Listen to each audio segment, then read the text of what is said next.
بسم الله الرحمن الرحيم. الحمد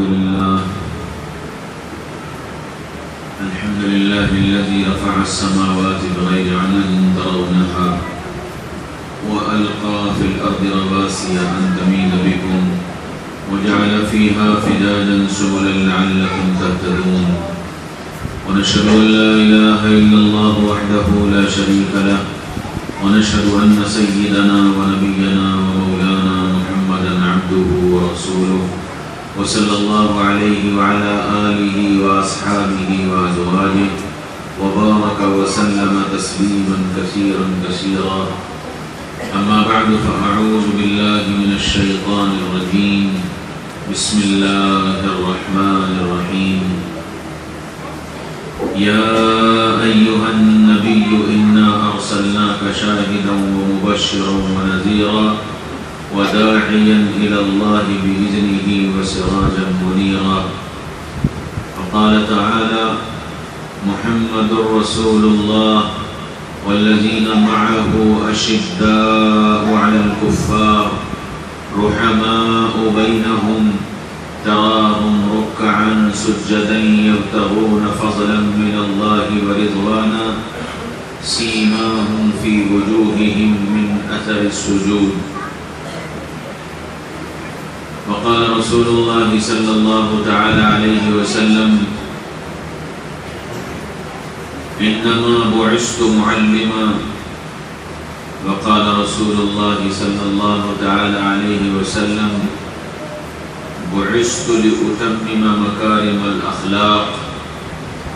وقال رسول الله صلى الله تعالى عليه وسلم: أشد بلاء على الأنبياء ثم الأمثل فالأمثل، أو كما قال عليه الصلاة والسلام.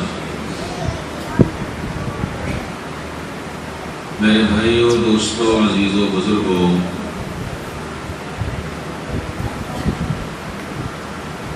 جب کسی سے محبت ہوتی ہے تو محبوب کی ہر ادا اچھی لگتی ہے، اور محبوب کو جو چیزیں پسند ہوتی ہیں، محبت کی وجہ سے اس محبت کرنے والے کو بھی وہ پسند آ جاتی ہے.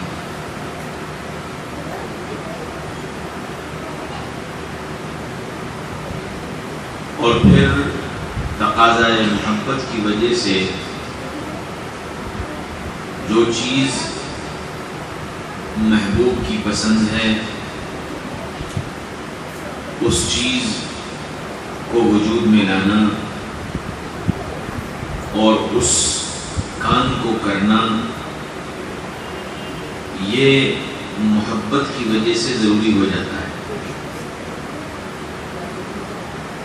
ہم اور آپ سب یہاں جتنے بیٹھے ہیں، کسی نہ کسی درجے میں اس بات کے دعوے دار تو ہیں ہی کہ ہمیں اللہ کے نبی سے محبت ہے، کم یا زیادہ. اب یہ محبت کیسی ہے اور کن چیزوں سے ہے؟ ہماری یہ محبت اللہ کے نبی سے کیسی ہے اور کن چیزوں میں ہے؟ اس کے لیے سب سے پہلے غور کرنا پڑے گا کہ محمد رسول اللہ صلی اللہ علیہ وسلم نے اپنی زندگی کا مقصد کیا بنایا اور آپ کی زندگی کا مشن کیا تھا، آپ کی زندگی کی فکر کیا تھی، آپ کی زندگی کا اوڑھنا بچھونا کیا تھا، یہ سوچنا پڑے.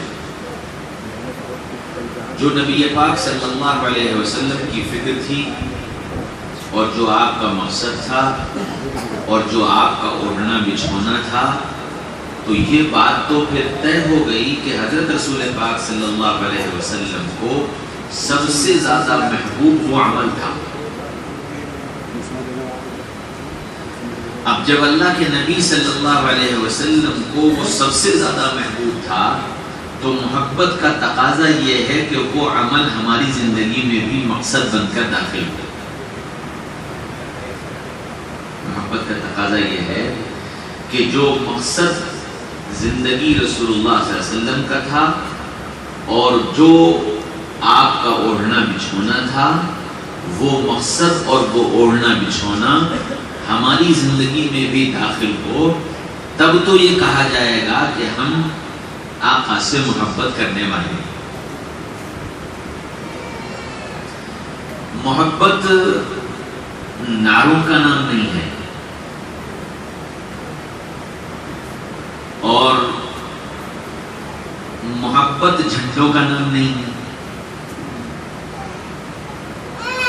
ایک بزرگ گزرے ہیں حضرت شمس تبریز رحمۃ اللہ علیہ، مولانا روم جنہوں نے مثنوی لکھی اور بڑے زبردست لوگوں میں سے تھے، وہ ان کے مرید تھے. ایک دن شمس تبریز رحمۃ اللہ علیہ مولانا رومی کے گھر پہنچے اور کہا کہ میں تمہارے یہاں کھانا کھانے آیا. بہت اچھا، کہ لیکن کھانے سے پہلے میرے لیے شراب لاؤ. مولانا رومی پریشان ہو گئے، حضرت شراب آپ پیئیں گے؟ کہاں، میرے گھر میں تو نہیں ہے، کہ کسی مرید سے منگوا لو. حضرت جس مرید سے کہوں گا کہ شراب لے آؤ تو میری کیا عزت رہ جائے گی اور آپ کی کیا عزت رہ جائے گی؟ کہنے اچھا تو پھر خود جا کے لے آؤ. کہنے حضرت شراب کی دکان پر جاؤں گا، اس علاقے میں جاؤں گا، لوگ دیکھیں گے تو کیا بنے گا؟ فرمایا یا تو شراب لے کر آؤ ورنہ میں نہ تم سے بات کروں گا، نہ تمہارا کھانا کھاؤں گا اور نہ تم سے تعلق رکھوں گا. اب ظاہر بات ہے کہ چونکہ مرید صادق تھے، سوچا کہ شیخ کی کوئی مصلحت ہوگی، اللہ کا نام لے کے چادر اوڑھ کے چل دیے. ساری مسلمانوں کی بستیوں سے نکل کر کے ایک عیسائی بستی میں گئے. وہاں ایک شراب کی دکان تھی. لوگوں نے جب ان کو جاتا دیکھا، چونکہ اپنے زمانے کے بڑے مقبول لوگوں میں سے تھے، تو جس نے ان کو جاتا دیکھا کوئی ایک دو ان کے پیچھے پیچھے. اور پھر جب یہ دیکھا کہ مسلمانوں کی بستی سے نکل کر غیروں کی بستی میں، عیسائیوں کی بستی میں پہنچ گئے تو اور ان کی فکر بڑھ گئی، تجسس بڑھ گیا کہ آخر بات کیا ہے. اور پھر وہ عیسائیوں کی بستی میں پہنچے تو شراب کی دکان پر اس دکان والے سے جا کر شراب مانگی. اس نے ایک بوتل دے دی. انہوں نے اپنی چادر کے اندر وہ بوتل چھپائی اور چادر کے اندر بوتل چھپا کر جیسے ہی پلٹے تو پیچھے مریدین کھڑے ہوئے تھے. اب وہ مریدین نے حضرت کو برا بھلا کہنا شروع کیا اور کوئی گالیاں دینے لگا، کوئی دھکے دینے لگا، کسی نے تھپڑ مار دیا. بہرحال یہ اس بوتل کو چھپائے اپنے گھر تک آئے اور گھر پر جب لوگوں نے دیکھا اور پیچھے مریدین نے آواز لگائی کہ جی تم جس کے مرید ہو یہ تو شراب پیتا ہے، شراب لے کر کے آیا ہے، ہمارے سامنے دکان سے شراب لایا ہے. اب وہ کوئی گالی دے رہا، کوئی مار رہا، یہاں تک کہ کچھ تو ان کو قتل کرنے کے لیے آمادہ ہو. اور جب یہ نوبت آ گئی تو شمس تبریز جو اندر بیٹھے ہوئے تھے جب زیادہ چیخ و پکار سنی تو اٹھ کر کے آئے اور یوں فرمایا کہ یہ تم لوگ کیا کر رہے ہو؟ کہنے حضرت یہ شراب لے کر کے آئے ہیں. کون کہتا ہے شراب لائے؟ ان کی بوتل میں شراب نہیں ہے، ان کی بوتل میں سرکہ ہے.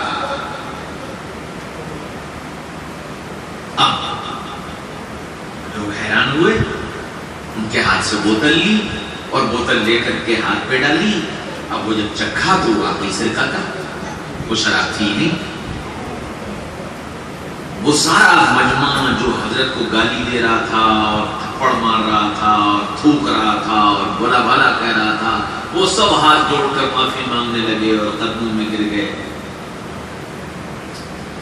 تو مولا روم نے یہ پوچھا، حضرت یہ کیا ہے؟ کہنے لگے کہ میں تم کو یہ دکھانا چاہتا تھا کہ تم سے محبت کرنے والے کتنے ہیں اور ان کی محبت کیسی ہے۔ یہ شراب کی دکان پر سرقہ تم کو ویسے ہی مل گیا، میں اس دکاندار سے کہہ کے آیا تھا کہ رومی آئیں گے اور ان کو سرکے کی بوتل دے دیں۔ میں ان کی تربیت کرنا چاہتا ہوں، بتانا چاہتا ہوں کہ لوگ حضرت حضرت کہہ کر کے جو تمہارے پیچھے چل رہے ہیں اور تم سے محبت کا دعویٰ کر رہے ہیں، ان کی محبت کا حال یہ ہے،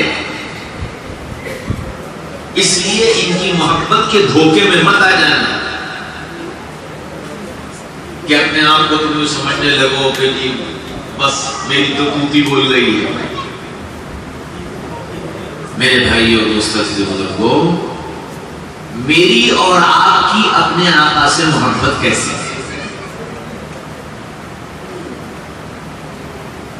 کہیں ایسا تو نہیں کہ ہم بھی چند چیزوں میں محبت کا دعویٰ کر رہے ہوں اور چند چیزیں جب نہ ہوں اور اس کے علاوہ کوئی چیز آ جائے تو ہماری محبت جواب دے جائے؟ کوئی حال آ جائے، کوئی تکلیف آ جائے، کوئی پریشانی آ جائے تو ہماری محبت جواب دے جائے؟ اس محبت کو ناپنا پڑے گا، دیکھنا پڑے گا کہ ہم اللہ کے نبی صلی اللہ علیہ وسلم سے کیسی محبت کر رہے ہیں۔ ایک صحابہ کی محبت تھی، من شطن و کرہتن، دل چاہے یا نہ چاہے، جو آقا نے کہہ دیا وہ کرنا ہے، اچھا لگے یا نہ لگے، آسان لگے یا مشکل لگے، دل لگے یا نہ لگے، ہر حال میں وہ کرنا ہے جو آقا نے کہا۔ صحابہ نے اس طرح محبت کر کے دکھائی۔ ہمارا کیا حال ہے؟ ہمیں جو چیز مشکل لگتی ہے ہم محبت کو چھوڑ دیتے، ہمیں جو چیز مزاج کے خلاف لگتی ہے ہم محبت کو چھوڑ دیتے، ہمیں جس چیز میں پریشانی محسوس ہوتی ہے ہم محبت کو چھوڑ دیتے۔ ہم صرف یہ سمجھتے ہیں کہ ہم زوردار قسم کے نعرے لگا لیں، ہم صبح اور شام صلاۃ و سلام پڑھ لیں، محبت کا حق ادا ہو جائے۔ یقیناً صلاۃ و سلام ایک عمل ہے محبت کا اور بہت بڑا عمل ہے، نبی پاک صلی اللہ علیہ وسلم کے قرب کا ذریعہ ہے، لیکن میرے بھائیوں دوستوں عزیزو بزرگوں، محمد رسول اللہ صلی اللہ علیہ وسلم جو مشن لے کر آئے تھے، جو مقصد زندگی لے کر کے آئے تھے اور جس پر آپ نے اپنی ساری زندگی کھپائی تھی، لگائی تھی، اپنے گھر والوں کو لگایا، اپنے صحابہ کو لگایا، اپنے خاندان کو لگایا، اصل محبت کا تقاضا تو اس مشن اور اس مقصد کو اپنی زندگی کا مقصد بنانا ہے۔ آپ سوچو کہ محمد رسول اللہ صلی اللہ علیہ وسلم کی ذات کس درجے کی تھی؟ اللہ تعالیٰ بندوں کے سوال پر کہ بندے یہ کہتے ہیں کہ اے محمد صلی اللہ علیہ وسلم ہم کو ذرا یہ بتا دیجئے کہ اللہ سے کیسے محبت ہوگی، اللہ سے کیسے محبت ہوگی؟ یہ سوال صحابہ نے محمد رسول اللہ صلی اللہ علیہ وسلم سے کیا تو اللہ نے اس کا جواب کیا دیا؟ اللہ نے اس کا جواب دیا، قُلْ إِن كُنْتُمْ تُحِبُّونَ اللَّهَ فَاتَّبِعُونِي يُحْبِبْكُمُ اللَّهُ۔ اے محمد صلی اللہ علیہ وسلم، یہ لوگ آپ سے مجھ سے محبت حاصل کرنے کا راستہ پوچھ رہے ہیں، ان سے کہیے کہ میری محبت آپ کی محبت کے بغیر نہیں ملے گی، میری محبت آپ کی محبت کے بغیر نہیں ملے گی، اس لیے ان سے یہ کہیے کہ یہ پہلے آپ سے محبت کریں۔ تو آپ سے محبت کا مطلب کیا ہے؟ آپ کے نام سے محبت، آپ کے شہر سے محبت، یا آپ کے کام سے محبت؟ کیونکہ نبی کو جو زندگی اللہ نے دے کر بھیجا تھا، اس زندگی کا ہر عمل اللہ کو محبوب ہے. نبی کو جو زندگی دے کر اللہ نے بھیجی تھی، اس زندگی کا ہر عمل اللہ کو محبوب ہے.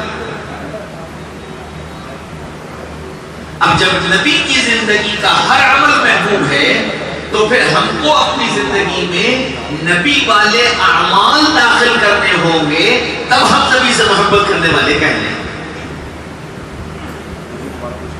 اور نبی والے اعمال میں سب سے بڑا عمل کیا ہے؟ یا ناس قولوا لا الہ الا اللہ تفلحوا. اے لوگوں، لا الہ الا اللہ کہہ لو، کامیاب ہو جاؤ. یہ سب سے بڑا عمل ہے، زندگی کا مقصد ہے. آپ صلی اللہ علیہ وسلم اگر یہ دعوت نہ دیتے، اللہ کے بندوں کو اللہ کی طرف نہ بلاتے، تو مکہ مکرمہ میں آپ سب کے سر کے تاج تھے. مکہ والوں کا حال یہ تھا کہ آپ کو محمد کہنے کے بجائے کوئی آپ کو امین کہتا تھا، کوئی آپ کو صادق کہتا تھا. اپنے مسائل حل کرانے کے لیے آتے تھے، اپنی امانتیں آپ کے پاس رکھتے تھے. پورا مکہ بڑی سے بڑی امانت محمد رسول اللہ کے پاس رکھ کر مطمئن ہو جاتا تھا. کوئی مسئلہ آ جائے، سارا مکہ یہ جانتا تھا کہ مکہ کا ہر فرد جھوٹ بول سکتا ہے، لیکن محمد رسول اللہ کی ذات ایسی ہے جو کبھی جھوٹ نہیں بولے گی. سارا مکہ جانتا تھا. اگر آپ صلی اللہ علیہ وسلم اپنی نماز پڑھتے، اپنا طواف کرتے، اپنی تہجد پڑھتے، اپنا قرآن پڑھتے، اپنے اعمال کرتے رہتے، مکہ کے کسی فرد کو آپ سے شکایت نہیں تھی. کسی فرد کو شکایت نہیں. یہاں تک کہ مکہ والے تو اس پر بھی تیار ہو گئے تھے کہ آپ اگر ہمارے اوپر حکومت کرنا چاہیں تو ہم آپ کو حاکم ماننے کے لیے تیار ہیں. آپ مال چاہیں تو سارا مکہ اپنے خزانے آپ کے قدموں میں لا کر ڈال دے گا. آپ عورت چاہیں تو خاندان پورے مکہ میں جس خاندان میں جس عورت سے جس لڑکی سے آپ نکاح کرنا چاہیں، ہم سب اپنی لڑکیاں اپنی عورتیں آپ کو دینے کے لیے تیار ہیں. اتنی محبوب ذات تھی. لیکن محمد رسول اللہ صلی اللہ علیہ وسلم کو جو مقصد دے کر بھیجا گیا تھا، وہ مقصد کیا تھا؟ یا ایھا المدثر قم فانذر وربک فکبر. اے چادر لپیٹ کر بیٹھنے والے، ہم نے تم کو چادر لپیٹ کر بیٹھنے کے لیے نہیں بھیجا ہے. اٹھو اٹھو اور لوگوں کو سمجھاؤ. کیا سمجھاؤ؟ اپنے رب کی بڑائی سمجھاؤ، اپنے رب کی وحدانیت سمجھاؤ، اپنے رب کی طاقت سمجھاؤ. ایک ایک کے پاس جاؤ، اس کی خوشامد کرو، اس کو پتھروں کی پوجا سے نکال کر ایک اللہ کی پوجا کرنے والا بناؤ. یہ کام دیا گیا. تو پھر آپ ذرا دیکھو کہ محمد رسول اللہ صلی اللہ علیہ وسلم کا حال کیا تھا. من یاوینی من ینصرنی حتی ابلغ رسالت ربی. کون مجھے ٹھکانہ دے گا، کون میری مدد کرے گا تاکہ میں اللہ کا یہ پیغام ربک فکبر دنیا کے بسنے والے انسانوں تک پہنچا سکوں. اس میں کون مجھے میری مدد کرے گا، کون میرا ٹھکانہ بنے گا؟ اور جواب میں کوئی پتھر مار رہا تھا، کوئی گالی دے رہا تھا، کوئی تھوک رہا تھا، کوئی دھکے دے رہا تھا، کوئی پاگل کہہ رہا تھا، کوئی جادوگر کہہ رہا تھا. یہ سارے مکے میں ہو رہا تھا. اور اتنا ہوتا تھا کہ صبح سے لے کر شام تک محمد رسول اللہ صلی اللہ علیہ وسلم مکہ کی گلیوں میں، بازاروں میں، گھروں میں، ٹھیلوں پر اور حرم میں ہر جگہ جا کر تھوڑی میں ہاتھ ڈال کر خوشامد کر کے ان کو اللہ کی وحدانیت بتا رہے تھے، اور جواب میں گالیاں پڑ رہی تھیں، دھکے پڑ رہے تھے، مٹی پھینکی جا رہی تھی۔ صبح سے لے کر شام تک تھکے ہارے جب آتے تو سارا چہرہ گرد آلود ہوتا، کپڑے سارے مٹی میں ہوتے، گھر میں داخل ہوتے، بیٹی زینب ابا کا یہ حال دیکھ کر زارو قطار روتی اور یوں کہتی کہ ابا یہ کیا حال کر لیا ہے، کیوں؟ یہاں تک کہ پیالے میں پانی لے کر بیٹی زینب اپنے ہاتھ سے گیلے کپڑے سے ابا کا چہرہ صاف کرتی جا رہی ہے اور آنسو بہاتی جا رہی ہے اور یہ کہتی جا رہی ہے ابا کیوں اپنے کو اتنا تھکاتے ہیں، کیوں آپ نے اپنا یہ حال کر لیا ہے؟ رسول اللہ کی آنکھوں سے بھی آنسو بہ رہے ہیں اور یہ کہہ رہے ہیں میری بیٹی رو مت، ایک دن آئے گا کہ تیرے باپ کا لایا ہوا یہ کلمہ ہر کچے پکے مکان میں داخل ہو کر رہے گا۔ یہ ایک مقصد تھا کہ زندگی ان دنیا انسانیت کے ایک ایک گھر میں اللہ کا یہ کلمہ داخل ہو، اور پھر اس کے لیے حالات آئے۔ آپ نے یہ اپنا مشن بنایا، آپ نے یہ اپنا مقصد زندگی بنایا، آپ نے یہ اپنا اوڑھنا بچھونا بنایا، تو حالات کتنے آئے کہ مکہ والوں نے شیب ابی طالب میں قید کر دیا، سوشل بائیکاٹ کر دیا، کوئی سامان نہ خریدے گا نہ بیچے گا، کوئی نہ آئے گا نہ جائے گا، کوئی نہ ملے گا نہ پوچھے گا۔ اور ایک دو دن نہیں، 2 سال گزرے، فاقوں پر فاقے آئے، بھوک سے تڑپ کر بچے مر گئے، لیکن یہ سب اس لیے برداشت ہو رہا تھا کہ میری زندگی کا مقصد اللہ کے بندوں تک اللہ کی وحدانیت کا پہنچانا ہے۔ یہ آپ کا مشن تھا، یہ آپ کا کام تھا، یہ آپ کی سنت تھی۔ پھر اتنے پہ بس نہیں ہوا، طائف گئے، طائف والوں نے پتھروں سے استقبال کیا اور اتنے پتھر مارے کہ سارا جسم لہو لہان ہو گیا اور آپ گر پڑے، بے ہوش ہو گئے۔ آسمانوں پہ کوہرام مچ گیا، فرشتے چیخ و پکار کرنے لگے، اور فرشتوں کی چیخ و پکار پر اللہ نے فرشتوں کو بھی اجازت دے دی کہ جاؤ میرا محبوب جو کہے وہ کر دینا۔ اتنے سخت حالات، طائف میں آپ لوگوں کو اللہ کی وحدانیت بتا رہے ہیں، رب کی ربوبیت بتا رہے ہیں، رب کی قدرت بتا رہے ہیں، کوئی سامنے سے پتھر مار رہا ہے، کوئی دائیں سے پتھر مار رہا ہے، کوئی بائیں سے پتھر مار رہا ہے، کوئی پیچھے سے پتھر مار رہا ہے، تو آپ یوں کہتے ہیں اے لوگوں تم مجھے دائیں سے مار لو، تم مجھے بائیں سے مار لو، تم مجھے پیچھے سے مار لو، میرے سامنے سے نہ مارو تاکہ میں تمہیں اللہ کا پیغام سنا سکوں۔ یہ مقصد تھا زندگی کا، یہ سنت تھی نبی کی، یہ نبی کا کام تھا۔ میرے بھائیوں، دوستوں، عزیزوں، بزرگوں، میں نے تم نے کیا کیا؟ میں اور تم دنیا میں کھانے کمانے مر جانے آئے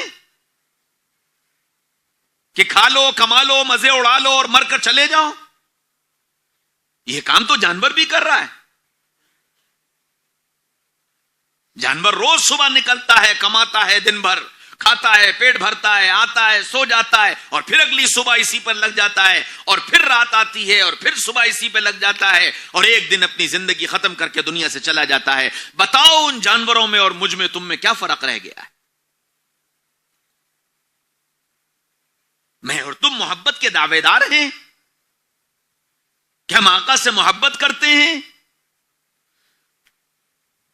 آقا تو طائف کے پتھر دے کر کے گئے تھے، آقا تو مکہ کی گلیوں کے کانٹے دے کر کے گئے تھے، آقا تو فاقوں پر فاقے دے کر کے گئے تھے۔ ایک رات اللہ کے رسول تشریف لائے، حضرت عائشہ رضی اللہ عنہا کے گھر پر آ کر کے لیٹ گئے۔